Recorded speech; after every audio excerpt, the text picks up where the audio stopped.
welcome President Saakashvili and his delegation here, and it's a wonderful occasion to have him here as we'll be celebrating this year 20 years of independence for Georgia and the 8th anniversary of the Rose Revolution.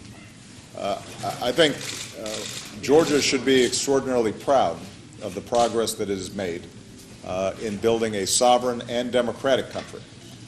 And one of the first things that I did was express my appreciation for the institution building that's been taking place in Russia, in Georgia.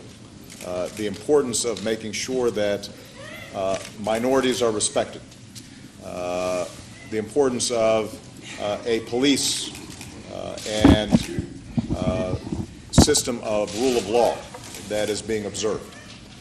The kinds of institution building that is going to make an enormous difference in the future of not just this generation of Georgians, but future generations of Georgians. And so I want to express my appreciation for the work that's been done in the past, but also anticipating fair and free elections here, the formal transfer of power that'll be taking place in Georgia, which I think will solidify many of these reforms that have already taken place. We discussed how we can continue to strengthen the strong bilateral relationship between our two countries. Part of this is economic. Obviously, Georgia's made strides in creating a effective free market system, and more progress needs to be made. The United States wants to help in that progress. And so one of the most important things that we're doing, in addition to things like the MCC and OPEC loans, is also what we've agreed to is a high-level dialogue between our two countries about how we can continue to strengthen trade relations between our two countries, including the possibility of a free trade agreement. Obviously, there's a lot of work to be done, and there are going to be a lot of options that are going to be explored. The key point, though, is we think it's a win-win for the United States and for Georgia as we continue to find opportunities for businesses to invest in Georgia, for us to be able to sell Georgia our goods and services, and Georgia to be able to sell theirs as well. On defense and security, I expressed my gratitude to the President for the extraordinary contributions that have been made by the Georgian military in Afghanistan. They have been one of the most dedicated contributors outside of NATO to the ISAF effort, and in fact, have taken on some significant casualties as a consequence of those efforts.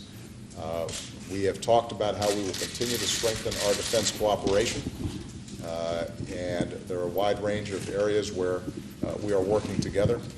And I reaffirmed to the President and assured him that the United States will continue to support Georgia's aspirations to ultimately become a member of NATO.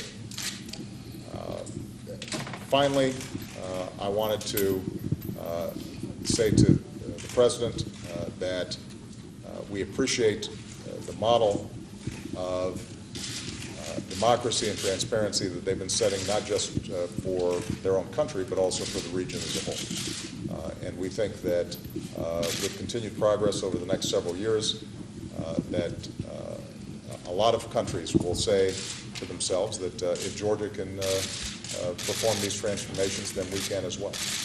They've been a responsible player on the world scene and in multilateral fora.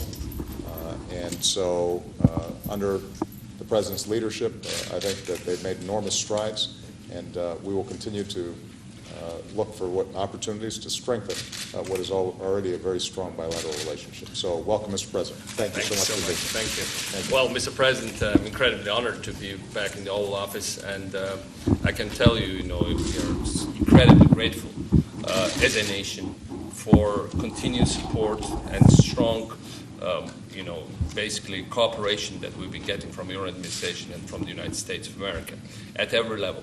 and for my country's independence, for its future, for the future of our democracy, for the future of our region, that has been absolutely decisive and key in all different directions. Obviously, there's a very good understanding at a number of levels.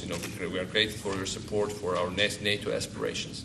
We are very grateful for elevating our defense cooperation further and talking about Georgia's self-defense capabilities and developing it, because that's also, of course, an important message back to my nation.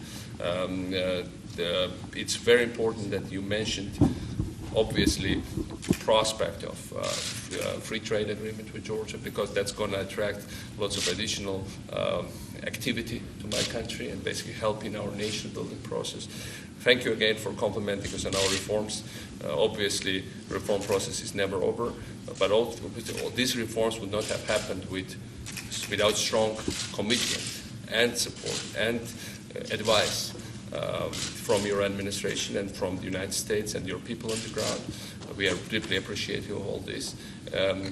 Obviously, this year we have parliamentary elections, which will mark also bringing in another political system, constitutional system with more parliamentary government. And as you rightly mentioned, there will be next year new president will be elected in Georgia, and that's also important because that's also will move our democracy forward and will generally get much more diversified and pluralistic political scene. And obviously, we'll continue to cooperate with you in all these directions that these gains get solidified, irreversible, and nothing can take Georgia away from this track of progress. Nothing can bring us back to less democratic, corrupt, retrograde political system or political actors. And obviously, this was very, very, from my point of view, I'll be, again, my personal gratitude, I'll be leaving this office very happy because we basically got what we wanted to get. Thank you so much. Thank you. Thank you, everybody. Thank you very much, everybody.